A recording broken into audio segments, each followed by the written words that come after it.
ಪ್ರತ್ಯೇಕ ಪಾದಯಾತ್ರೆಗೆ ಜಾರಕಿಹೊಳಿ ಯತ್ನಾಳ್ ಪ್ಲಾನ್ ಮಾಡಿದ್ದಾರೆ. ಪಾದಯಾತ್ರೆ ವಿಚಾರದಲ್ಲಿ ಒಡೆದ ಮನೆಯಾಯ್ತ ಬಿಜೆಪಿ, ಪಾದಯಾತ್ರೆಯನ್ನು ಮುಂದೂಡಲು ಜೆಡಿಎಸ್ ಮನವಿ.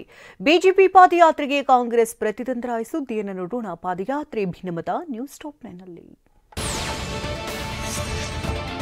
ಮೈಸೂರು ನಗರಾಭಿವೃದ್ಧಿ ಪ್ರಾಧಿಕಾರ ಮುಡಾದಿಂದ ಮುಖ್ಯಮಂತ್ರಿ ಸಿದ್ದರಾಮಯ್ಯ ಪತ್ನಿಗೆ 14 ಸೈಟ್ಗಳನ್ನು ಅಕ್ರಮವಾಗಿ ಹಂಚಿಕೆ ಮಾಡಲಾಗಿದೆ ಎಂಬ ಆರೋಪ ರಾಜ್ಯ ರಾಜಕೀಯದಲ್ಲಿ ಸಂಚಲನ ಮೂಡಿಸಿದೆ.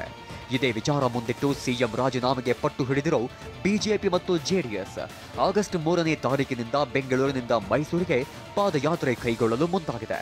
ಆದ್ರೀಗ ಈ ಪಾದಯಾತ್ರೆ ಪಾಲಿಟಿಕ್ಸ್ ಬಿಜೆಪಿಯಲ್ಲೇ ಭಿನ್ನಮತಕ್ಕೆ ಕಾರಣವಾಗಿದೆ.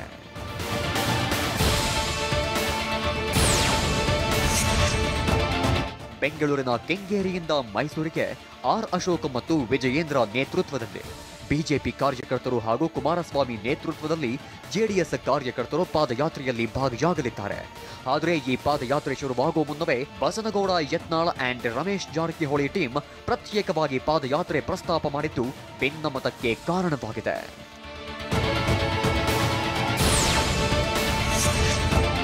ವಾಲ್ಮೀಕಿ ನಿಗಮದ ಅವ್ಯವಹಾರ ಮುಂದಿಟ್ಟುಕೊಂಡು ಯತ್ನಾಳ್ ಮತ್ತು ರಮೇಶ್ ಜಾರಕಿಹೊಳಿ ಪರ್ಯಾಯ ಪಾದಯಾತ್ರೆಯ ಬಗ್ಗೆ ಚರ್ಚೆ ನಡೆಸಿತ್ತು. ಕೂಡಲ ಸಂಗಮ ಅಥವಾ ಹುಬ್ಬಳ್ಳಿಯಿಂದ ಬಳ್ಳಾರಿಯವರೆಗೆ ಹೆಜ್ಜೆ ಹಾಕಲು ಪ್ಲಾನ್ ಮಾಡಿದ್ದಾರೆ. ವಾಲ್ಮೀಕಿ ನಿಗಮದಲ್ಲಿನ ಹಗರಣ ಮುಡಾ ಅಕ್ರಮಕ್ಕಿಂತಲೂ ದೊಡ್ಡದು. ಹೀಗಾಗಿ ವಾಲ್ಮೀಕಿ ಹಗರಣ ದೊಡ್ಡದಾಗಿದ್ದು ಬಳ್ಳಾರಿ ಪಾದಯಾತ್ರೆ ಮಾಡುವುದು ಒಳ್ಳೆಯದು ಅಂತ ಹೇಳಿದ್ದಾರೆ. ಹೀಗಾಗಿ ರಾಜ್ಯ ಬಿಜೆಪಿಯಲ್ಲಿ ಪಾದಯಾತ್ರೆ ವಿಚಾರ ಕಾವಲುದಾರಿಯಾಗಿದೆ. ಅಂದ್ರೆ ಸಿದ್ದರಾಮಯ್ಯ ಇಳಿಸಲಿಕ್ಕೆ ಅದಕ್ಕೆ ಈ ಪಾದಯಾತ್ರೆ ಒಂದು ಹೊಂದಾಣಿಕೆ ರಾಜಕಾರಣ ಇದೆ. ಪ್ರತ್ಯೇಕ ಪಾದಯಾತ್ರೆ ಮಾಡುವುದಾಗಿ ಹೇಳುವ ಮೂಲಕ ಭಿನ್ನಮತಕ್ಕೆ ಕಾರಣವಾಗಿರುವ ಯತ್ನಾಳ್ ವಿಜಯೇಂದ್ರ ವಿರುದ್ಧ ಹೊಸದೊಂದು ಬಾಂಬ್ ಸಿಡಿಸಿದ್ದಾರೆ. ಡಿಕೆಶಿ ಆದೇಶದ ಮೇರೆಗೆ ವಿಜಯೇಂದ್ರ ಪಾದಯಾತ್ರೆ ಮಾಡುತ್ತಿದ್ದಾರೆ. ಡಿಕೆಯನ್ನ ಸಿಎಂ ಮಾಡಲು ಉಪಕಾರ ತೀರಿಸಲು ಹೊಂದಾಣಿಕೆ ರಾಜಕಾರಣ ಅಂತ ಗಂಭೀರ ಆರೋಪ ಮಾಡಿದ್ದಾರೆ. ಡಿಕೆ ಶಿವಕುಮಾರ್ ಆದೇಶದಂತೆ ವಿಜಯೇಂದ್ರ ಪಾದಯಾತ್ರೆ ಮಾಡ್ತಾ ಇದ್ದಾರೆ. ಅಪ್ಪ ಮಕ್ಕಳ ಬ್ಲ್ಯಾಕ್ ಮೇಲ್ನಿಂದ ಪಕ್ಷವನ್ನ ಹೊರತರಬೇಕು, ಇದರ ಬಗ್ಗೆ ಹೈಕಮಾಂಡ್ ನಿರ್ಧಾರ ತೆಗೆದುಕೊಳ್ಳಬೇಕು ಎಂದು ಬಿಜೆಪಿ ಶಾಸಕ ರಮೇಶ್ ಜಾರಕಿಹೊಳಿ ಸ್ವಪಕ್ಷದ ನಾಯಕರ ವಿರುದ್ಧ ಹರಿಹಾಯ್ದಿದ್ದಾರೆ. ವಿಜಯೇಂದ್ರ ರಾಜ್ಯಾಧ್ಯಕ್ಷನಾಗಿರಬಹುದು, ಆದರೆ ನನಗಲ್ಲ, ನಾನು ಒಪ್ಪೋದಿಲ್ಲ ಅಂತ ಹೇಳೋ ಮೂಲಕ ಪಕ್ಷದೊಳಗೆ ಚರ್ಚೆಗೆ ಗ್ರಾಸವಾಗಿದ್ದಾರೆ.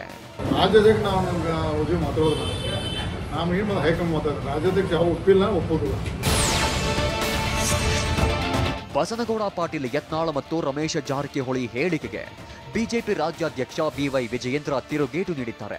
ಪಾದಯಾತ್ರೆಗೆ ನಾನು ನಾಯಕನೆಂದು ಹೇಳಿಕೊಂಡಿಲ್ಲ, ಬಳ್ಳಾರಿಗೆ ಪಾದಯಾತ್ರೆ ಮಾಡೋದಾದ್ರೆ ಮಾಡಲಿ, ಪಕ್ಷಕ್ಕೆ ಶಕ್ತಿ ತುಂಬುತ್ತೆ ಎಂದಿದ್ದಾರೆ.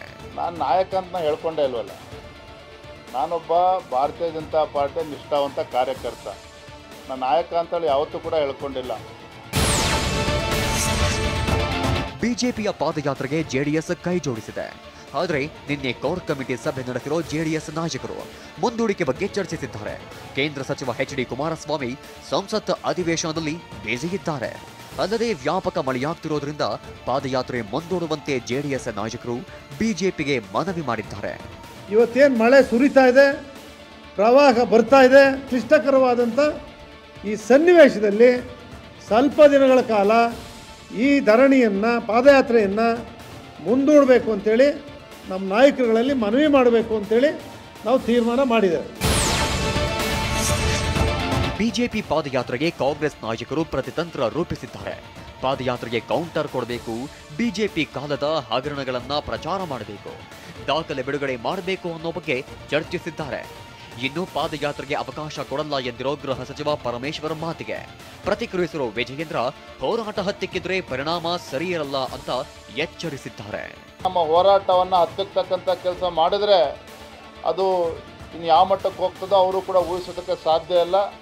ಹಾಗಾಗಿ ಈ ಕಾಂಗ್ರೆಸ್ ಸರ್ಕಾರ, ಭ್ರಷ್ಟ ಕಾಂಗ್ರೆಸ್ ಸರ್ಕಾರ ನಮ್ಮ ಹೋರಾಟವನ್ನು ತಡೆಯೋದಕ್ಕೆ ಸಾಧ್ಯ ಇಲ್ಲ.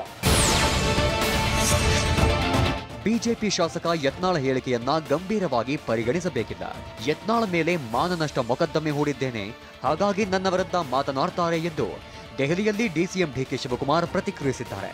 ನನ್ನ ಬಗ್ಗೆ ಯತ್ನಾಳ್ ಏನೇ ಹೇಳಿದ್ರು ಗಂಭೀರವಾಗಿ ಪರಿಗಣಿಸೋದಿಲ್ಲ ಎಂದು ಡಿಕೆ ಶಿವಕುಮಾರ್ ಹೇಳಿದ್ದಾರೆ.